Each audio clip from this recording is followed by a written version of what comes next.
Myanmar সীমান্তের চলমান সংঘর্ষে সীমান্তবর্তী এলাকায় চরম আতঙ্ক বিরাজ করছে। টানা কয়েকদিনের সংঘর্ষের পর সোমবার সীমান্ত এলাকায় মাইন বিস্ফোরণের ঘটনা ঘটেছে। এদিকে বিদ্রোহীদের ছোড়া গুলিতে লম্বাবিল এলাকায় আহত হয়েছে শিশু হুজাইফা। সীমান্তের বর্তমান পরিস্থিতি জানাতে টেকনাফের হংকং থেকে যুক্ত হচ্ছে সহকর্মী সুমন তানভীর।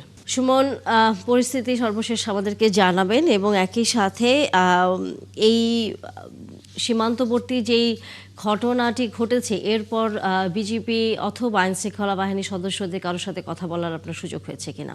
তানিয়া, আসলে আমি একদম হুজাইফার বাড়ির আঙিনায় দাঁড়িয়ে আছি এবং এই গ্রামের প্রত্যেকটি মানুষের আসলে একটি প্রশ্ন, শুধু পরিবার নয়, হুজাইফার আসলে দোষ কি ছিল।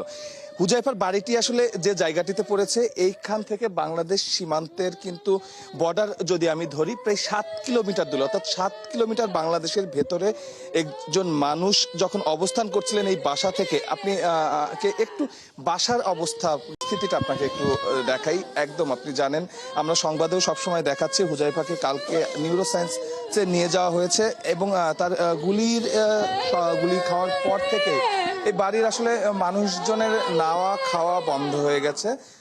আপনি দেখছেন, আমরা দেখাচ্ছি সবাই, মা, খালা এবং প্রতিবেশী প্রত্যেকটি মানুষ। হুজাইফা 9 বছরের একটি বাচ্চা, সেই 9 বছরের বাচ্চা যখন গুলি খেয়েছে সে বাসা থেকে দোকানে গিয়েছিল কিছু জিনিসপত্র কিনতে। তার দাদি সকাল থেকে আমরা বাসাটিতে।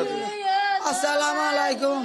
ডক্টর ইনিসুরে অনুরোধ করি দে আর নাতি বাংলাদেশের মাইয়ে এটা আননি উসাং হাবিব বাংলাদেশের ছেলে, উসাং হাবিবরে বাংলাদেশের ছেলে দেয়, উসাং হাবিব বাংলাদেশের ছেলে। হুজাইফার এই যে বইগুলো দেখছেন, হুজাইফার ওর বাবা কিছুদিন আগে ওর এই বইগুলো ওকে কিনে দিয়েছিল। এই নতুন বই নিয়ে হুজাইফা কিন্তু আসলে স্কুল পর্যন্ত যেতে পারেনি। সে এখন মৃত্যুর সঙ্গে আসলে যুদ্ধ করছে ঢাকার নিউরোসায়েন্স হসপিটালে। তার আপনি মনে হয় হুজাইফার খালা।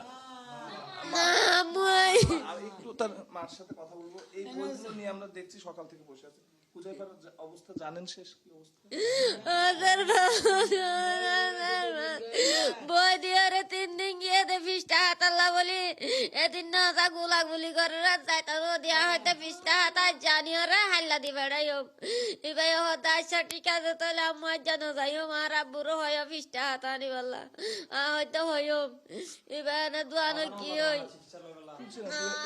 মায়ের কথা বলার মতো অবস্থা কিংবা দাদির কথা বলার মতো অবস্থা কিংবা প্রতিবেশী যারা আছে যারা হুজাইফার। আমার মেয়ের কালকে থেকে টাকা নিয়ে গেছে, আজও চিকিৎসা পাই নাই। আমার মেয়ে আজও চিকিৎসা পাই নাই। আমার মেয়েকে ডাক্তারদেরকে বলেন আমার মেয়েকে চিকিৎসা করার জন্য, আমার মেয়েকে উন্নত চিকিৎসা দেওয়ার জন্য।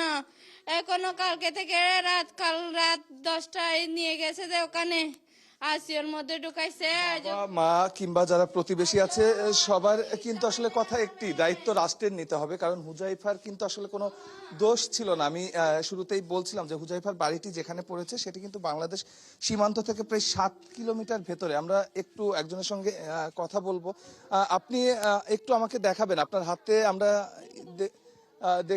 দেখছিলাম উনি কিছুক্ষণ আগে এই যে 7 কিলোমিটার ভেতরে যে বাসাটি, সেই 7 কিলোমিটার ভেতরের বাসা যাদের আছে, যাদের গ্রাম, এই যে বুলেটটি আমরা দেখছি, উনি কিছুক্ষণ এই বুলেটটি আপনি কোথায় পেয়েছেন? আমার বাড়ির ভিতরে। আপনার বাড়ি কোথায়? ওই জানলা দিয়ে দেখছি আমরা এই যে বুলেটটির কথা বলছি, যে বুলেটটি দেখাচ্ছি, আমি বলছি যে 7 কিলোমিটার ভেতরে একটি বাড়ি এবং সেই বাড়ির এটি জানালা দেখছেন। এই জানালা ভেদ করে এই বুলেটটি এই জানালার ভেতর দিয়ে এই বাড়ির ভিতরে ঢুকেছে। একটি দেশের নিরাপত্তা ব্যবস্থা কিংবা নিরাপত্তায় নিয়োজিত যারা থাকেন তারা আসলে কতটুকু এই খোঁজ খবর রাখছেন এবং এই যে একটি পরিস্থিতি তৈরি হচ্ছে, আরাকান আর্মি ওখানে অনেক আগের থেকেই মিয়ানমার সীমান্তে কিন্তু তারা জান্তা বাহিনীর হাত থেকে যখন আরাকান রাজ্যটি তাদের দখলে নিয়েছে তারপর থেকে কিন্তু এই পরিস্থিতি বিরাজমান আছে এবং মাঝে মাঝেই গোলাগুলি হচ্ছে। কালকে দুপুরের পর থেকে গোলাগুলির শব্দ কম হলেও এই যে আপনি দেখছেন আজকে সকালেও কিন্তু এরকম গুলি কিংবা এই জিনিসগুলো কিন্তু প্রতিনিয়তই কিন্তু তারা সংগ্রহ করছে এবং আতঙ্কে তারা তাদের ক্ষেত খামার অর্থাৎ প্রতিদিন জীবিকা নির্বাহের যে জায়গাগুলো সেই জায়গাগুলোতে কিন্তু একটি মানুষও এই গ্রামের যেতে পারছেন না।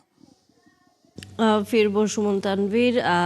আমরা নিশ্চয়ই শিশুটির শারীরিক অবস্থা জানার পাশাপাশি সেখানকার বর্তমান অবস্থা সম্পর্কে আরও তথ্য যখন আপনার হাতে এসে পৌঁছবে সেটি জানবার জন্য দর্শক সহকর্মী সুমন তানভীর ছিলেন টেকনাফ থেকে।